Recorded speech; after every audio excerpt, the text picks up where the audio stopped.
Joining us now on the Deseret First Credit Union Hotline is SBNation's NCAA football contributor, Bill Connelly. Bill, welcome back to the show. How are you?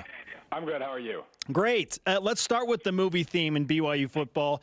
You compared BYU football and Independence to Groundhog Day, which in and of itself is a great movie, but the idea that BYU can't seem to break free is not a great idea. So what would a non-Groundhog Day season look like for BYU in your mind? Well, I mean, it could look like 2017. That kind of strayed from the script a little bit in the wrong way. But really, I mean, it's just been a funny thing. If you take 2017 out, if you use that as the outlier, I'll do Salt Lake Radio. I'll do you guys. I'll do interviews when my preview comes out, and every year we talk about, is this what, can BYU succeed as an independent? Are they doomed to fail and all these other things? Whereas they've just been the same top 40-ish team for 7 out of 8 years now, and so. Yeah, in theory, if you go away from this theme, it's either bad 2017 or it's a situation where the defense is as good as always and the offense actually figures things out. And that's what you have to hope for considering where BYU ended last year. And you talk about that a little bit in that Zach Wilson's performance was notable at the end of the year. Played one Power 5 team, so playing 4 in a row is certainly going to be different for him. But you mentioned that if that's sustainable, perhaps BYU can make a splash. What would a splash look like in the first, say, 4 games for BYU? I mean, you have to feel pretty good if just starting 2-2, because among other things, you've got a shot at 10-2 at that point. Obviously, there are plenty of other issues on the schedule later on, but if you start 2-2, you have to feel like you at worst you held your own. I've got with what Tennessee returns. I'm not overly confident in Tennessee, but my numbers like them a lot because they return so much.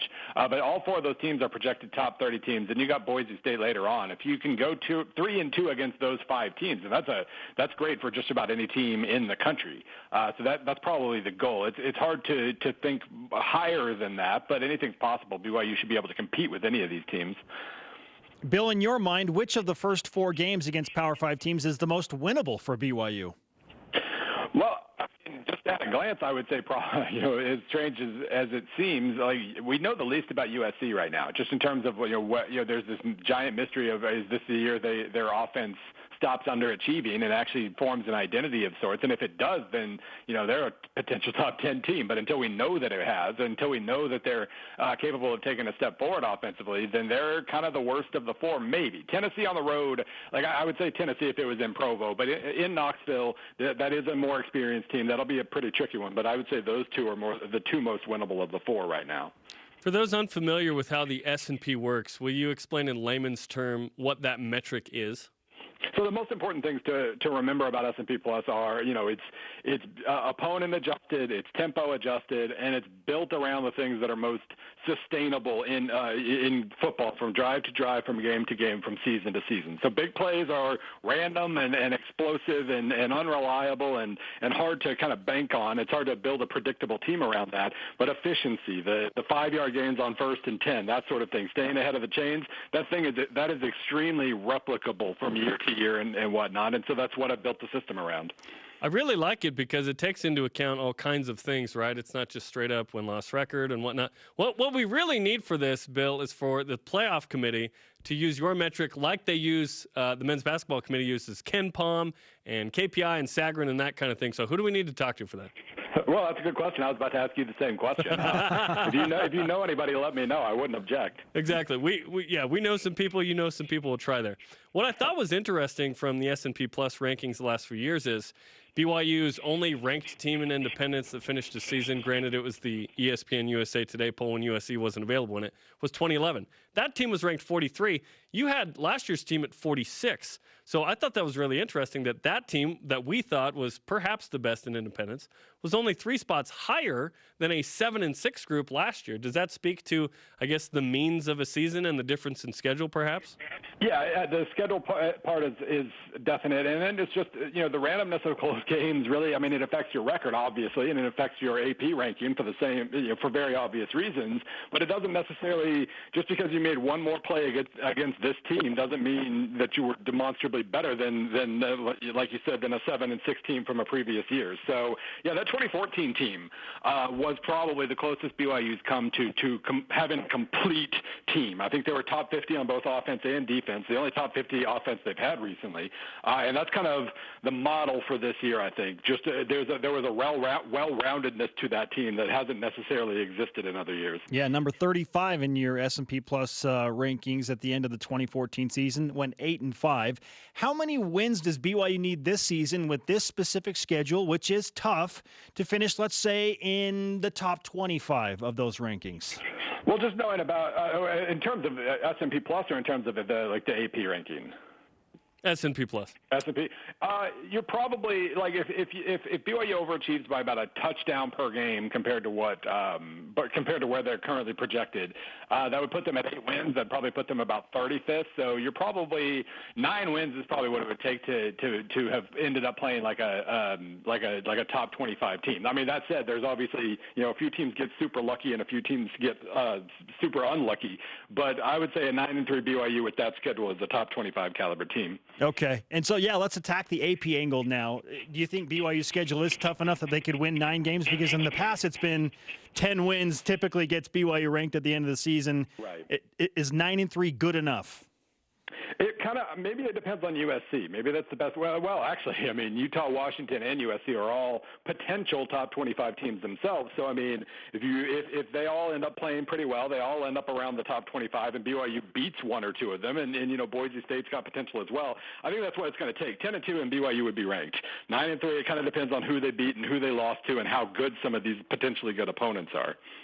I'm of the opinion, and I'm in the minority, I think, here, that I think these schedules are just a little too tough for BYU if they want to be nationally relevant to me, because to me that means you finish the season ranked. BYU's had relevance. They beat Wisconsin, uber relevant, right? They go down. Yeah. They've had some really nice wins. Do you feel like this schedule is conducive to a relevant season because it's going to be tough for BYU to get to that 9 or 10 win plateau? Well, right. I mean, with this schedule, if you go 10-2, then relevance is off the charts, right? Mm-hmm. But I understand what you're saying. I mean, it's kind of a combination of needing attendance, needing TV ratings, needing to justify certain things in that regard. So you play a lot of P5 teams, whereas if you played one and beat them and then had 9, lightweights on the schedule, you'd go 12-0 and you'd be in the top 10, whether you deserved it or not, whether you were actually better than a team that would have gone 8-4 against a harder schedule. So we don't necessarily reward hard schedules enough just generally, especially with the way the polls still carry relevance.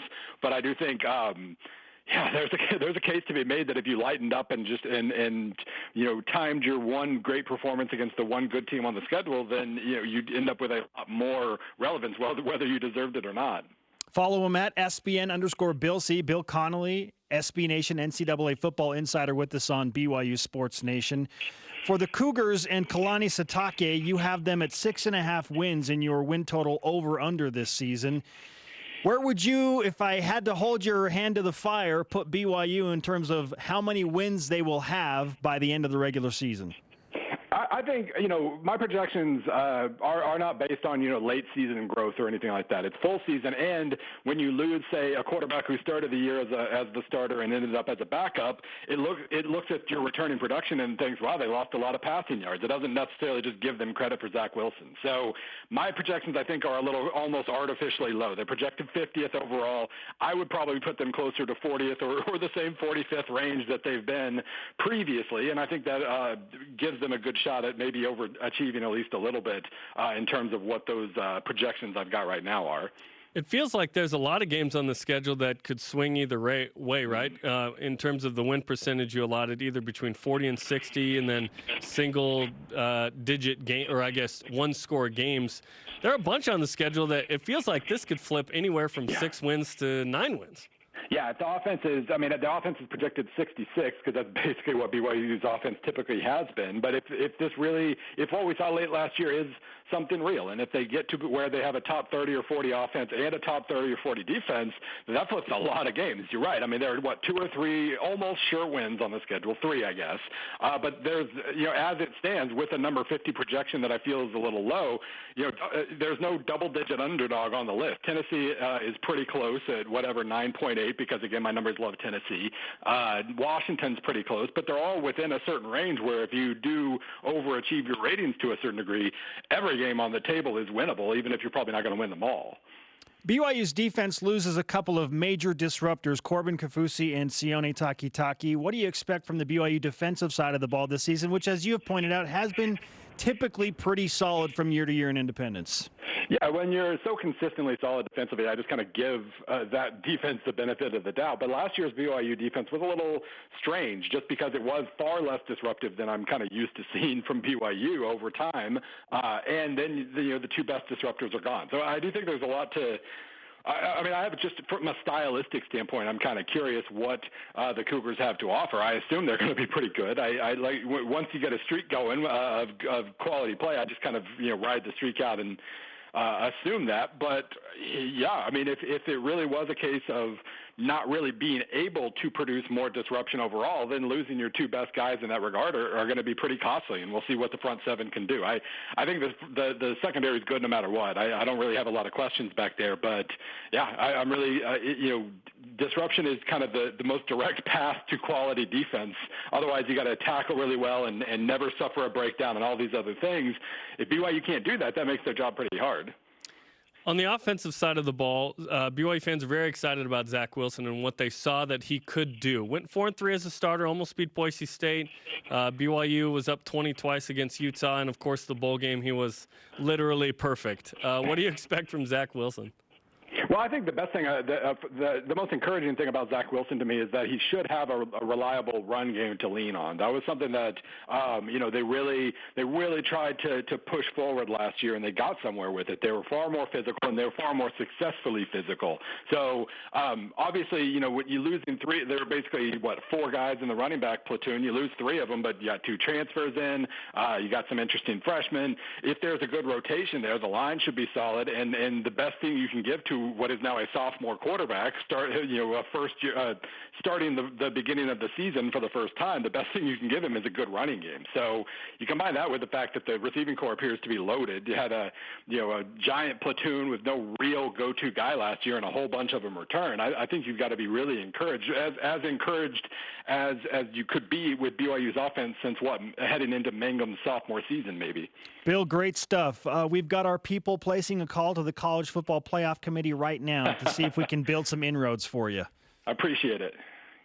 All right, thanks to Bill Connelly joining us on the Deseret First Credit Union Hotline. Deseret First, your values, your timeline, your financial future.